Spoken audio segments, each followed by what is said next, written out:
Hai, ketemu lagi dengan saya Iman Prihandono, dosen pada Fakultas Hukum Universitas Airlangga. Di video sebelumnya saya sudah memberikan beberapa tips untuk mahasiswa Fakultas Hukum. Nah, di video ini saya juga akan memberikan tips bagi Anda yang akan menghadapi ujian, baik itu ujian tengah semester, ujian akhir semester, dalam menjawab soal-soal esai khususnya. Di kali ini tips yang akan saya berikan adalah metode IRAC. I-R-A-C. I-nya itu isu, R-nya itu rules, A-nya adalah application, C-nya adalah conclusion. Kita bahas satu persatu ya. Yang pertama, isu.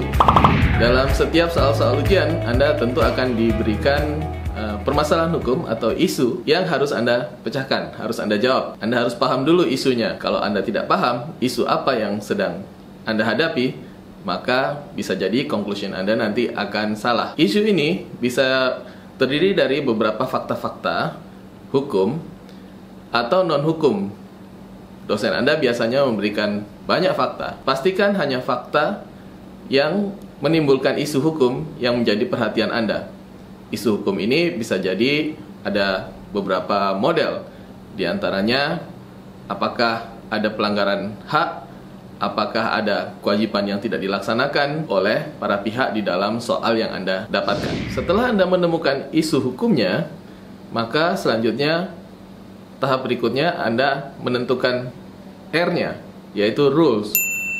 Rules apa yang diberlakukan terhadap isu yang Anda hadapi? Rules ini bisa bermacam-macam. Di antaranya tentu peraturan perundang-undangan atau putusan-putusan pengadilan yang berkaitan dengan permasalahan hukum. Anda harus pastikan bahwa rules yang Anda gunakan sesuai dengan isu yang diberikan di soal Anda. Rules ini nanti akan menentukan bagaimana konklusi Anda akan disajikan. Langkah yang ketiga adalah application. Setelah Anda menentukan isunya, Anda mendapatkan isu hukum apa yang harus Anda pecahkan, dan Anda sudah menentukan rules apa yang berlaku untuk isu atau permasalahan hukum tersebut, maka yang ketiga Anda mengaplikasikan bagaimana aturan hukum itu atau rules dapat bekerja terhadap permasalahan hukum yang Anda hadapi. Bisa jadi ada banyak rules yang Anda temukan, tapi hanya satu atau dua rules atau peraturan yang terkait dengan permasalahan hukum atau isu yang Anda hadapi. Yang terakhir adalah C, yaitu conclusion. Setelah Anda mendapatkan isunya, Anda mendapatkan rules-nya, dan mengaplikasikan rules itu terhadap permasalahan, maka Anda akan menemukan atau Anda sampai pada konklusi, yaitu kesimpulan. Apakah rules yang tersedia atau rules yang Anda gunakan, Anda aplikasikan sesuai dengan permasalahan yang diberikan? Jawabannya tentu bisa jadi ada permasalahan dalam rules sehingga isu yang diberikan tidak dapat dipecahkan oleh rules yang ada.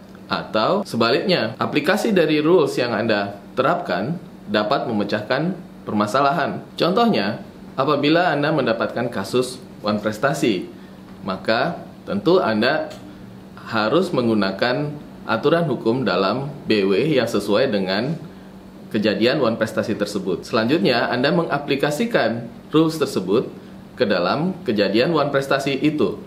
Tapi belum tentu pasal yang Anda gunakan sesuai dengan kejadian wan prestasi itu. Anda harus lihat fakta-fakta berikutnya. Apakah wan prestasi itu terjadi dalam masa tertentu, di mana aturan tentang kadaluarsa atau aturan tentang batas umur untuk mengadakan perjanjian, itu tentu akan menentukan. Nah, konklusi Anda akan terkait dengan fakta-fakta tersebut. Sehingga pada akhirnya Anda akan menemukan konklusi yang tepat. Baik, itu tadi metode IRAC. Satu hal yang harus Anda perhatikan dalam metode IRAC yaitu fakta. Anda harus mengerti faktanya, detail dari faktanya untuk dapat menggunakan metode ini. Tanpa memperhatikan fakta dan mengetahui mana fakta-fakta yang menjadi inti permasalahan, maka kemungkinan Anda akan mendapatkan konklusi yang tidak tepat. Itu tadi mekanisme IRAC atau metode IRAC dalam menjawab pertanyaan esai dalam ujian-ujian di Fakultas Hukum. Semoga bermanfaat.